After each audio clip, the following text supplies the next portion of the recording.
Meu filho, nós aqui na Índia sabemos disso há milhares de anos e não mudou nada. Mas, na verdade, essa era uma crença razoável, né? Que à medida que você sabe que é imortal, você tem uma alma, né? Você deve mudar o seu comportamento. O Kardec acreditava nisso, eu também acredito, né? Apesar de respeitar a opinião do nosso guru indiano, né? E a última fase, né? Era quer dizer, a partir do momento em que esse homem mudou, então o mundo também vai mudar. Ele chama de renovação social. Ele não estava errado não, o Kardec, tá? O Kardec, o que ele não imaginava é que iam acontecer 2 guerras mundiais, né? E essas guerras botaram o mundo nas trevas, né? Quem viu aquele filme lá, o Mistério de Hugo Cabret, né? Viu que não foi só o espiritismo, tudo que era lindo, belo, foi destruído. O cinema acabou, várias coisas maravilhosas acabaram por causa da guerra, né? A gente sabe no nosso lar do Chico Xavier, né, das forças das trevas, das preocupações, conta-se isso, né? Porque, na verdade, há uma reação natural à luz, né? Quando a luz se manifesta, aquelas pessoas das trevas, elas tentam apagar essa luz, né? Faz parte da sua natureza, elas tentaram apagar a luz. Além disso, né, a gente sabe que o nosso espiritismo é o consolador prometido, né?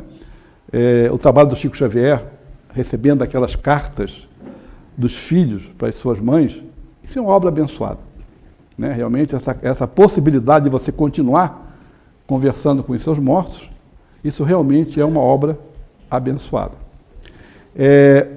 E eu trouxe uma figura que eu amo muito, chamada Mária Domingos Soler, que escreveu o livro Perdoa-te, a Memória dos Padres Germano.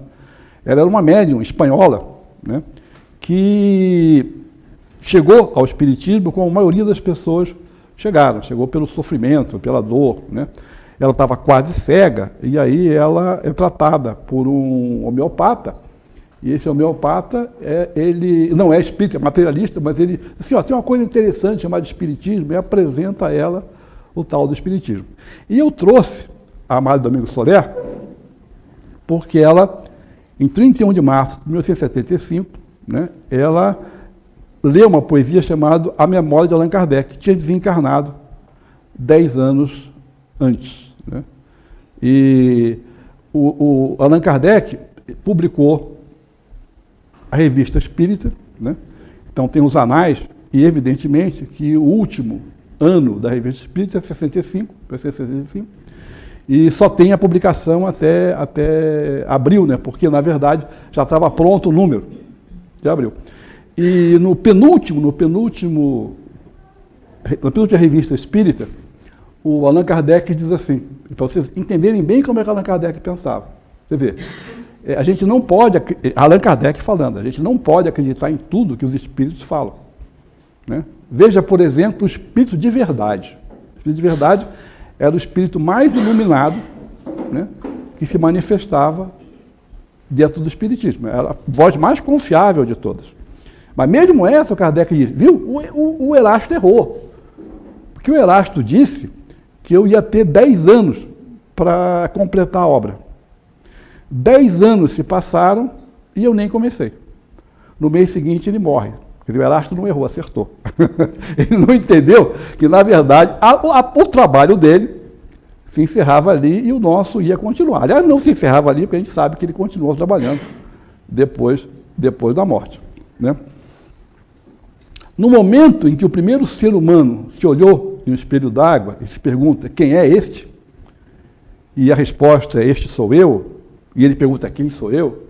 Nesse momento nasce a psicologia. Então a psicologia ela é velha como o tempo. Só que, na modernidade, a gente deve aceitar que a psicologia começa com Allan Kardec, né? É óbvio que quando a gente estuda na universidade, vai falar dos alemães, né? Mas tem um livro do André Lerier, da Paris 8, em Psicologia Cognitive, que ele vai contar a história da psicologia, e que ele vai dizer que começa com Allan Kardec, com o Espiritismo, né? Os franceses acham isso, né? E vai dizer mais, que até 1910, em qualquer congresso de psicologia, 80% dos artigos que eram apresentados, das discussões, eram artigos espíritas. Charles Richer, com a metapsíquica, prêmio Nobel, né? O Charles Richer levava uma médium de efeitos físicos com ele para os congressos, e ali no quarto do Charles Richer, no evento, ela materializava espíritos. Né? Então, aí veio a guerra. Tudo estava caminhando numa direção como Kardec imaginava, mas aí vem a guerra. Se você olhar a revista espírita, está aqui colocado, né, Revista de Estudos Psicológicos. Então, o Kardec, quem cunhou essa palavra psicológico nessa época foi o Kardec, Revista de Estudos Psicológicos. Por quê? Porque a palavra psique tem a ver com vento. Psique em grego é o vento. O que a gente é? A gente é ventania. E essa é uma definição perfeita hoje pela física quântica. A gente acredita, né, que a gente é exatamente isso, ventania. Né? É um vazio que entra em colapso pelo vento quântico, né? E desse colapso surgem as coisas. Né? Então a gente acredita que a gente é essa ventania, a gente está no mundo, né, para fluir, Indulgência. Então a palavra indulgência tem a ver com perdão, né, com perdão. E a indulgência é tratada no capítulo 10 do Evangelho segundo o Espiritismo, né, onde ele fala do bem-aventurados os misericordiosos. Então, a indulgência nada mais é do que o perdão. Né? É você saber perdoar. Saber perdoar. E quando a gente pensa em perdoar, a gente sempre pensa em perdoar o outro. Perdoar o outro. Né? Jesus já falava, atire a primeira pedra aquele que estiver isento de pecado. Né? Isso falando da adúltera, que no Evangelho, no tempo de Cristo, se a mulher cometesse adultério, o crime, a pena para o crime que ela cometeu seria o apedrejamento. E Jesus é colocado num dilema. Ou ele faz cumprir a lei, ou comete um crime. E ele diz, tá bom, a lei é essa, então quem tiver pecado, que atire a primeira pedra. E evidentemente que ninguém atirou pedra nenhuma. Né? Porque, na verdade, o outro é o espelho da nossa alma. Se o meu nariz me incomoda, qual é a primeira coisa que eu vejo no outro? É o nariz, não é? Então, tudo que eu vejo no outro é porque algo incomoda em mim. Então, o outro é o espelho da minha alma. Então, tudo que eu não gosto no outro, em vez de eu estar preocupado em criticar o outro, mudar o outro, eu devia estar preocupado em trabalhar em mim e agradecer o outro por me mostrar alguma coisa que eu preciso trabalhar em mim. Eu costumo dizer que muito mais difícil do que perdoar o outro é você perdoar você mesmo.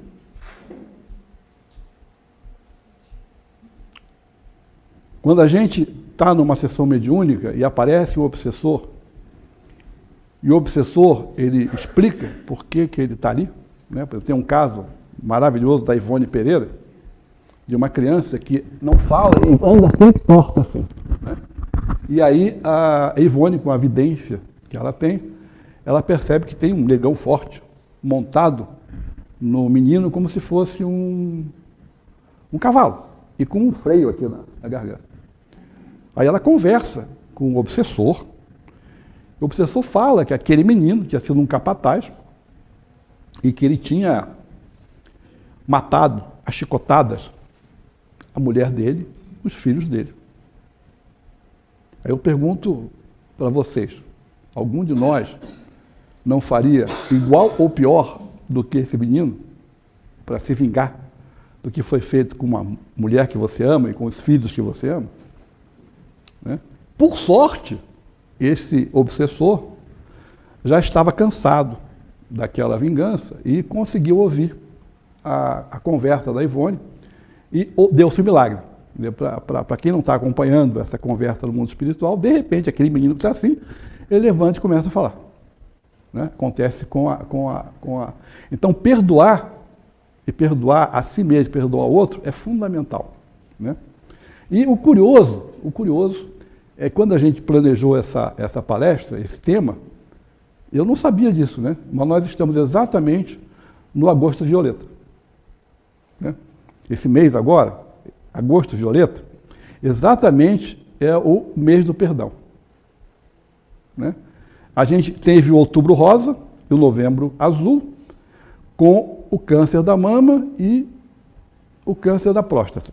Né? E o agosto violeta trabalha o perdão, que é exatamente a causa maior do câncer da mama e do câncer da próstata. Cada vez que você não perdoa, cada dia que você não perdoa, você leva veneno para o dia seguinte. Então, uma prática muito inteligente, a gente chama de limpar cavalariças, é toda noite, antes de dormir, você perdoar aos outros e perdoar a si mesmo. Nós não fazemos isso. E por não fazer isso, a gente vai carregando para o dia seguinte lixo. No outro dia, mais lixo. No outro dia, mais lixo. Depois de 20, 30 anos, a consequência disso é um câncer de mama, um câncer de próstata, um câncer de qualquer outra coisa, doença, loucura. Então, o agosto violeta, na verdade, fala de prevenção à saúde. Aprender a perdoar é um ato de sublime inteligência. A indulgência jamais se ocupa com maus atos de outrem, a menos que seja para prestar um serviço. Isso diz o Evangelho segundo o Espiritismo. A gente só vai intervir ou falar alguma coisa se puder ajudar. Se não puder ajudar, de que vale a crítica? Só se você pode ajudar é que você vai intervir. O tempo todo a gente quer julgar. A gente tem a justiça e tem o amor, mas nós adoramos a justiça. Principalmente quando ela é praticada com o outro. E, na verdade, se você aplica ao outro, você também permite que seja aplicada a você, o que não é uma boa ideia. Né? A melhor é o amor. O amor, o perdão, a indulgência, a compreensão. Geralmente, nós criticamos para inferiorizar o nosso próximo. E devia ser gratidão, porque isso que é a inferioridade do próximo, na verdade, é alguma coisa em nós que demanda trabalho. É aquilo que eu falei. O outro é o espelho da minha alma. Através desse espelho, a gente percebe as nossas próprias imperfeições. Então, toda vez que o outro nos mostra alguma coisa que nós não gostamos, em vez de criticar, devemos agradecer. Gratidão. Obrigado por me mostrar alguma coisa que eu preciso trabalhar em mim para o meu crescimento. Lembremos da passagem de Jesus diante de um animal que todos julgavam mal cheiroso, ruim, com aspecto praticamente debilitado. E Jesus, com a sua mansuetude, disse: que belos dentes esse animal possui. Né? Então, na vida, a gente pode ser abelha ou pode ser mosca. A mosca acredita que tem o podre em todas as coisas. E encontra, porque em todas as coisas tem o podre. Lacan dizia que todos nós temos os nossos pequenos segredos sujos. Já as abelhas acreditam que existe mel em todas as coisas. E encontram. Porque em todas as coisas existe o mel. O que vocês preferem? Serem moscas ou serem abelhas? Eu optei por ser abelha. Né? Até porque eu acho que a gente ajuda o outro não quando vê o ruim do outro, o que está doente. A gente ajuda o outro quando vê o saudável. Né? Aquela coisa do Ubuntu. Né? Em algumas tribos indígenas, né? Quando o menino faz alguma coisa, ou o jovem faz alguma coisa errada, eles reúnem na tribo e começam a lembrar ele quem ele é. Lembrar as coisas boas. E dali você tem energia para se corrigir. Se eu ficar lembrando só o que é negativo, eu estou colocando o cara cada vez mais para baixo. Não estou ajudando ninguém, não estou ajudando nada. A gente pode entender a psicologia de muitas maneiras, podemos atrelar ela a vários pensadores, Platão, Aristóteles, Santo Agostinho. Né? O Herculano Pires, nosso querido Herculano Pires, dizia que a grande tarefa do Espiritismo se define com clareza, é conter a emoção e a imaginação, ligar a fé à razão e unificar o psiquismo humano nos quadros da realidade terrena.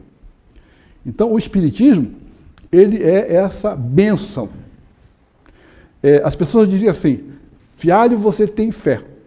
Eu falo, eu não, quem tem fé é você, porque acreditar que o acaso foi capaz de gerar tudo isso tem que ter muita fé. Né? Quem usa o raciocínio lógico, é racional, né? Não vai imaginar que uma cadeira acontece no mundo pelo acaso, porque os átomos se encontraram, né, num processo evolutivo, né, e aí hoje, não faz sentido nenhum para mim, né, para mim. É óbvio que amanhã, se vierem mais dados, aí por enquanto, eu sou uma pessoa racional, porque crê em Deus. E quem não crê em Deus, para mim, é uma pessoa que tem muita fé. Mas bota fé nisso, né? Porque hoje a probabilidade de você ter um mundo como o nosso é de 1 para 10 elevado a 255. É um número absurdamente grande. Então tem que ter muita fé para acreditar que isso pode acontecer. Tudo no universo se processa mediante a ação e o controle de leis naturais, que correspondem à imanência de Deus no mundo através de suas leis.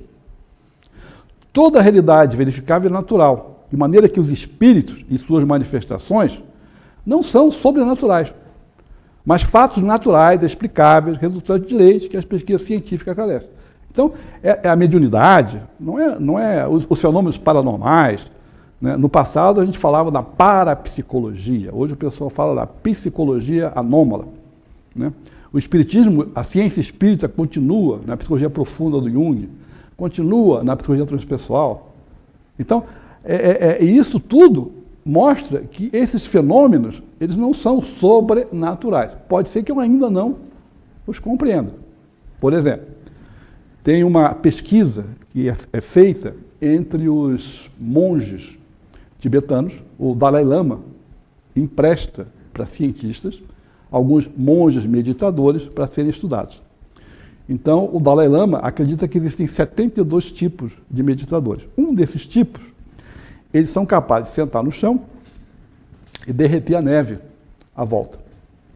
E aí o Gordon, que é um cientista americano, a hipótese dele é que esses monges, pela meditação, conseguem aumentar o metabolismo e com isso eles conseguem derreter o gelo à volta.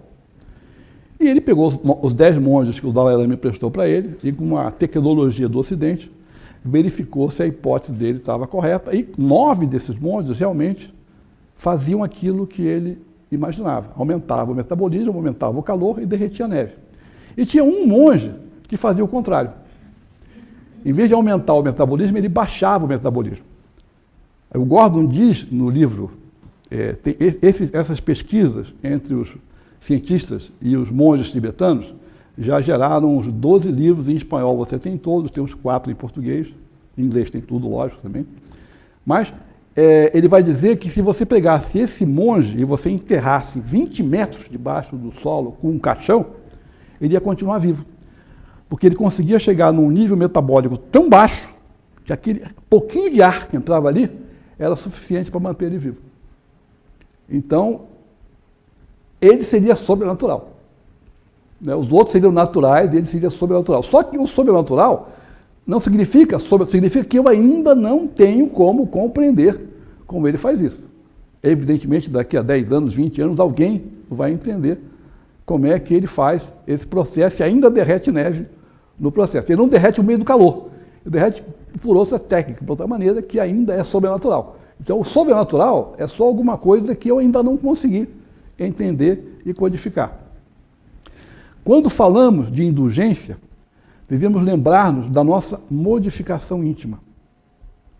O único remédio para a mudança de comportamento nosso é o estudo. Então, todos nós, no Espiritismo, falamos, fora da caridade não há salvação.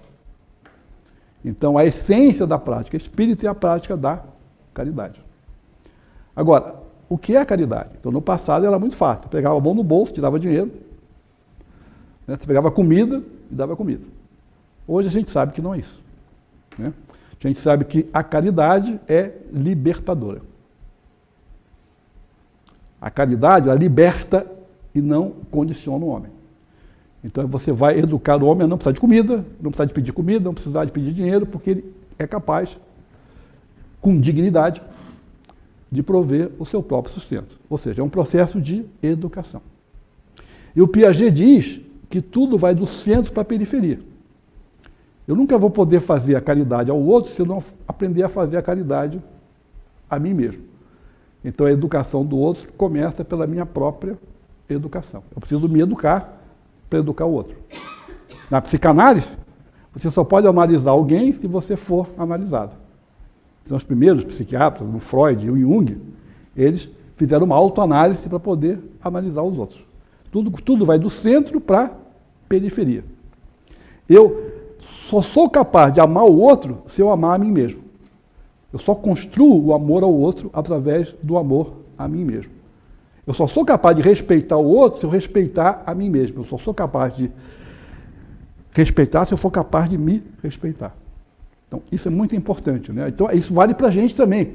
Às vezes, o espírita, ele abandona tudo pelo centro. E a família? Se ele não é espírita em casa, como é que ele vai ser espírita fora de casa? Né? Ele tem que cuidar da sua família, dos seus filhos, das suas relações. Né? Ele tem que ser exemplo. Tem que ser exemplo.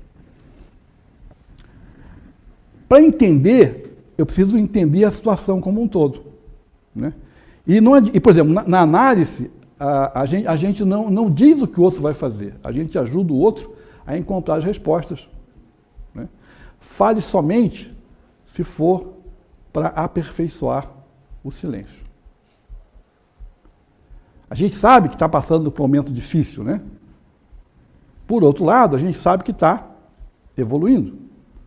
O Harari, Yuval Harari, fez uma entrevista com o Pedro Bial recentemente, escreveu o livro Sapiens, o livro Homo Deus, que estourou no mundo, professor de Harvard de História.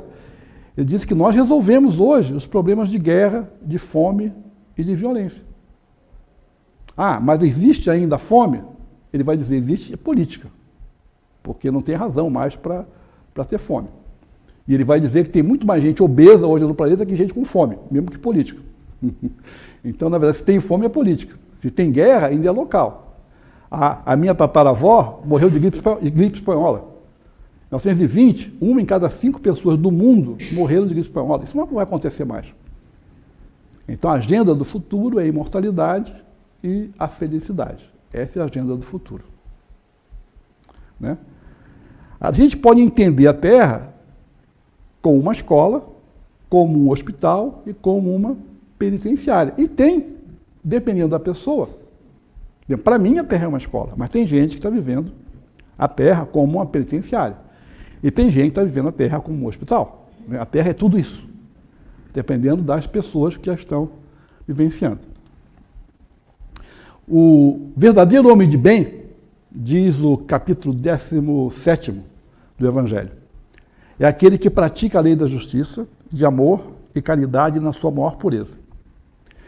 É aquele que se interroga sobre os próprios atos e pergunta se não violou essa lei, se não cometeu mal, se fez todo o bem que podia fazer, se não deixou escapar voluntariamente uma ocasião de ser útil, se ninguém tem do que se queixar dele, se fez aos outros aquilo que queria que os outros fizessem por ele. O homem de bem tem fé em Deus, na bondade divina. Sabe que nada acontece no universo sem que Deus permite. Por isso, ele sabe que no leme da sua vida está Jesus. E por isso ele confia. Então, às vezes, o que acontece com ele, por mais triste e estranho que seja, ele, em vez de se revoltar, ele pergunta, meu Deus, o que eu preciso aprender com essa lição? Qual é a lição que eu preciso aprender? Então, são as duas possibilidades. O poeta exemplifica bem o que é o homem de bem. O que é o homem de bem? Tem gente que tem cheiro de passarinho quando canta, de sol quando acorda, de flor quando ri. Ao lado dessas pessoas, a gente se sente no balanço de uma rede que dança gostoso numa tarde grande, sem relógio e sem agenda. ao lado dessas pessoas de bem, a gente se sente comendo pipoca na praça, lambuzando o queixo de sorvete, melando os dedos com algodão doce, da cor mais doce que tem para escolher. Quer dizer, o homem cria um ambiente ao seu redor. O homem de bem, ele cria um ambiente maravilhoso à sua volta. E é assim que a gente sabe que está diante de um homem de bem, pela sua capacidade de mudar o mundo, mudar o seu entorno. É muitíssimo importante a gente pensar nessas questões todas. Roberto Crema diz que o mais sagrado é o silêncio. Silenciar para poder escutar. Escutar para poder amar. Amar para saber. Através da escuta, nós conectamos o mundo de baixo ao mundo de cima. Escutar não é só ouvir, é também uma hermenêutica, uma interpretação. Inteligência vem de intelligere, ler entre. O terapeuta é alguém que abençoa. Abençoar o outro é reconhecer o outro como legítimo outro. Devemos sair da arrogância do saber para a humildade do aprender. Abençoar o outro é se inclinar diante da realeza do outro. O terapeuta é alguém que abençoa. A sabedoria dos índios, né? Não ande atrás de mim, talvez eu não saiba liderar. Não ande na minha frente, talvez eu não queira segui-lo. Ande ao meu lado, para podermos caminhar juntos.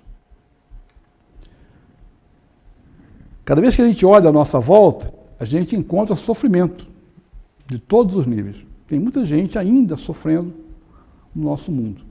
E tem gente também que já está vivendo num mundo de felicidade. A maior causa da doença e da dor é a mágoa. Mágoa é um veneno que as pessoas tomam pensando que o outro é que vai morrer. E, na verdade, quem vai morrer é você. Quem vai morrer é você. E é muito comum, né? A mãe que meus filhos me abandonaram, né? Vários jogos de tristeza. E não adianta. Isso não vai resolver. A gente tem que ter uma postura positiva em relação à vida. Diante do sofrimento físico ou moral, nós temos duas alternativas. Ou a gente se revolta, ou a gente encara o sofrimento. Revoltar não adianta nada. A gente que acredita que Jesus está no lema, a gente vai perguntar o que temos que fazer para aprender com aquela lição. Né? Fugir é impossível. A gente vive fugindo para de novo. Se você não aprende a lição é repetida. Enquanto você não aprende, tem histórias no Espiritismo que falam de reencarnações em que durante 7 vidas seguidas o cara sobe num monte, num edifício e se joga lá de cima. Enquanto ele não aprender, ele vai continuar repetindo o mesmo processo. Então está na hora da gente parar de fugir. Né? O Jung vai dizer que quando você encara a sua sombra se ilumina. Quando você se olha no espelho e se vê como você é, com todas as suas imperfeições, aceita a sua humanidade, aí esse é o primeiro passo para você trabalhar as suas imperfeições e corrigir a sua humanidade. Quando você não enxerga isso, você não vai trabalhar essas imperfeições. Será que as pessoas são substituíveis? A gente fala assim, ninguém é insubstituível. Mentira. Mentira. Beethoven. Beethoven é substituível? Alguém vai substituir Beethoven? E o Tom Jobim, Ayrton Senna, o Gandhi, Frank Sinatra, são substituíveis? Alguém vai substituir essas pessoas? Está na hora de nós começarmos a focar o brilho nos pontos fortes e não utilizar nossas energias para focar os erros e deficiências nossos e dos outros. Portanto, nunca esqueça, cada um de nós é único e insubstituível. Cada um de nós traz ao mundo algo que é precioso e único. Com toda certeza, ninguém substituirá você. No mundo sempre existirão pessoas que vão amar você pelo que você é, e outras que vão odiá-lo pelo mesmo motivo. Acostume-se a isso e viva sempre de cabeça erguida e com muita paz de espírito. Da mesma forma que aquele que fere ao outro fere a si próprio, aquele que cura, cura a si mesmo. Já falava o Jung. Né? Não há na história nenhum personagem que substitua Jesus em nossos corações, Chico Xavier. Chico Xavier foi insubstituível, deixou uma obra vasta. Não só o Chico Xavier deixou essa obra vasta para nós. O Divaldo também está deixando um trabalho maravilhoso. Vai estar com a gente agora, né? Em agosto. Imperdível, o Divaldo. Com a nossa Joana de Anjos, que, como eu, é psicóloga junguiana também. Né? Olha só que chique, né? Eu e a Joana de Anjos somos junguianos. Maravilhoso. Né? Tem gente que é tão bonita por dentro que eu desconfio que come flor. Essa gente linda e bonita está aqui na minha frente. São vocês.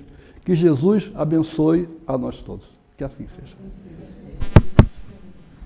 Obrigado. Perguntas? Alguma?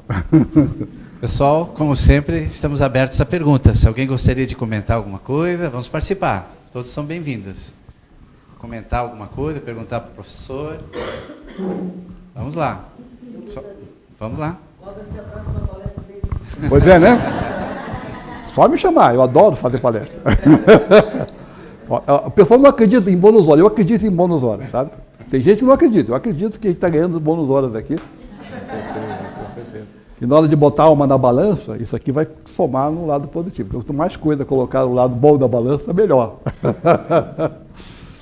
Vamos lá, temos mais alguns minutinhos. Sim? Por favor.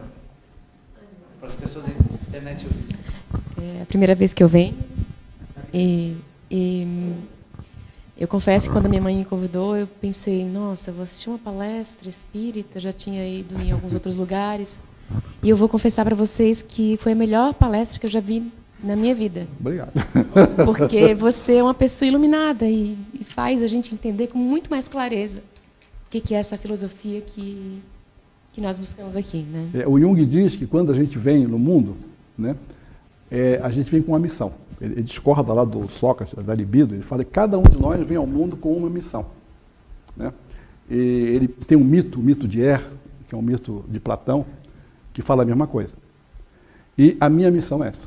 Né? A minha missão. E quando a gente descobre a missão, aí a vida da gente tem significado, a vida da gente tem sentido. Né? Porque aí, e tem uma coisa, o chinês fala, você quer nunca trabalhar na vida? Descobre o que você gosta de fazer e vive isso. E é o que eu faço. Por isso que eu faço com muito amor. Né? Porque essa é a minha missão. Parabéns, você é uma pessoa linda. Obrigado. Mais alguém gostaria de falar alguma coisa, perguntar? Sobre a palestra, sobre a indulgência? Tá bom. Obrigado, então. Maravilha. Não, só agradecer. Só gratidão. Muita gratidão.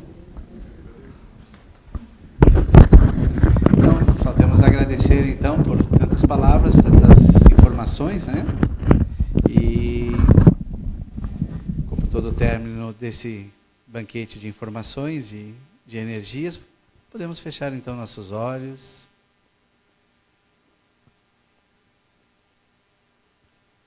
Pedindo ao amigo Jesus que possa iluminar a cada um de nós nesse momento.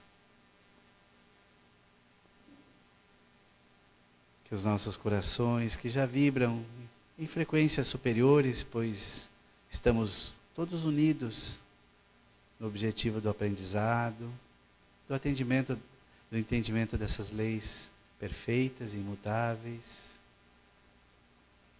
que regem todo esse universo maravilhoso. Que possamos sair daqui, como disse o nosso irmão, como abelhas, procurando sempre o bom, o bonito, em todas as pessoas. Para que as nossas energias, principalmente lá fora, no dia a dia, possam buscar essa grande mudança que o nosso planeta está passando, sintonizando assim com os amigos espirituais, que certamente também nos intuirão.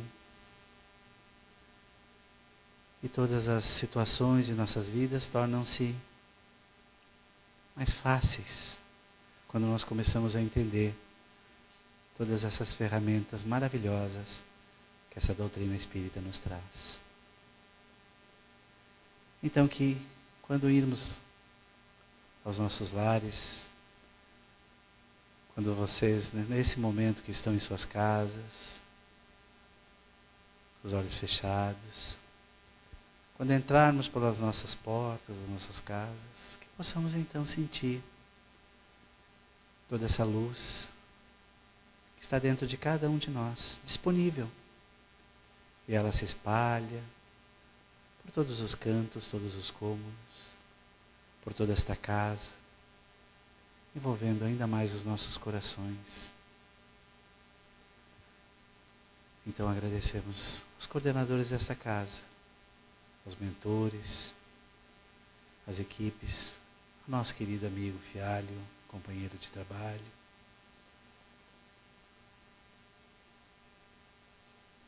E levando então todas essas energias conosco. Que Jesus esteja sempre, sempre em nossos corações e que nos continue indicando o nosso caminho. Que assim seja. Nós estamos abertos agora aos passes, vão ser convidados de 10 em 10. Muito obrigado.